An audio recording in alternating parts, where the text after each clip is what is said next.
و آتیناه الحکم صبیا. چه سوره؟ سوره مریم. جزء چندمه؟ 16. صفحه چندم سوره مریمه؟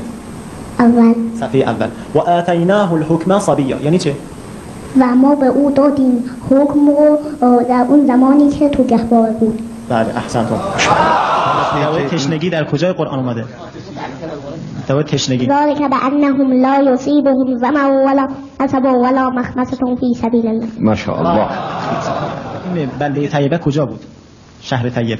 سبع. بله. اولی صفحه چیه؟ ما آمنت. صفحه بعد چیه؟ ام اتخذوا. صفحه بعد چیه؟ وهو الذی خلق الليل قل انما اوزاکم قالوا فاتوا و نوحا. ماشاءالله. الله.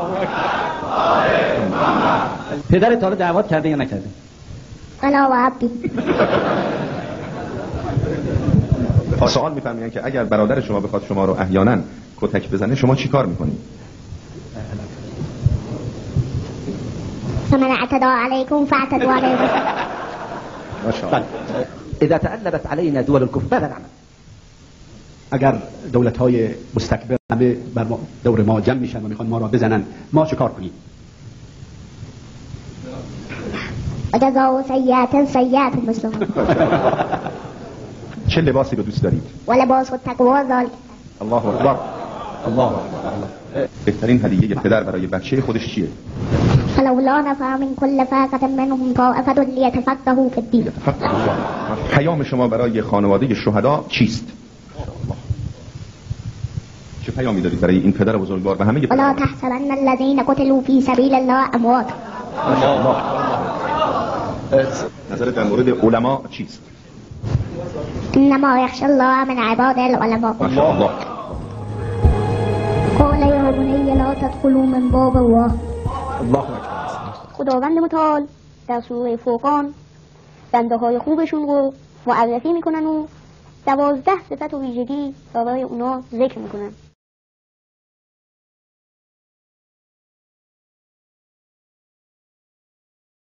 بله بنده سید محمد حسین طباطبایی هستم، متولد شهر مقدس قم. متولد سال 1369. متأهل هستین؟ بله تقریبا نزدیک به 6 سال هستش که متأهل شدم.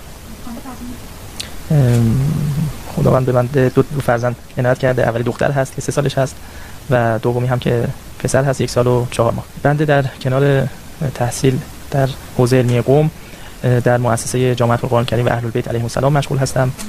از سال 1379 بود که بنده وارد حوزه علمیه شدم و سال 1388 مصادف با ولادت با سعادت امام رضا علیه السلام بنده معمم شدم. من از سن 2.5 سالگی مشغول به حفظ قرآن شدم و در 5.5 سالگی هم به لطف خدا موفق شدم کل قرآن حفظ کنم. لقب علم الهدی به معنی پرچم هدایت هست. ماجرای سنی شدن من خب شایعی بود که پخش شده بود مثل خیلی از شایعه‌های دیگه. حالا در بعضی از شایعه‌ها گفته بودن که بنده تبعید شدم، زندانی شدم، کشته شدم و یا محصور شدم در خانمون. حالا جای دیگه بعضی از معاندین و مغرضین اینطور شایعه کردن که بنده سنی شدم، اما خب هیچ کدوم از اینها صحت نداشت. اگر در رابطه با برجام از من سوال کنن که آیه رو بخونم، من این آیه میخونم که خداوند متعال فرمود که سیجعل الله بعد عسر یسرا، که معنی این آیه این هستش که مطمئنا خداوند متعال بعد از سختی و محنت و دشواری راحتی و آسایش رو قرار میده.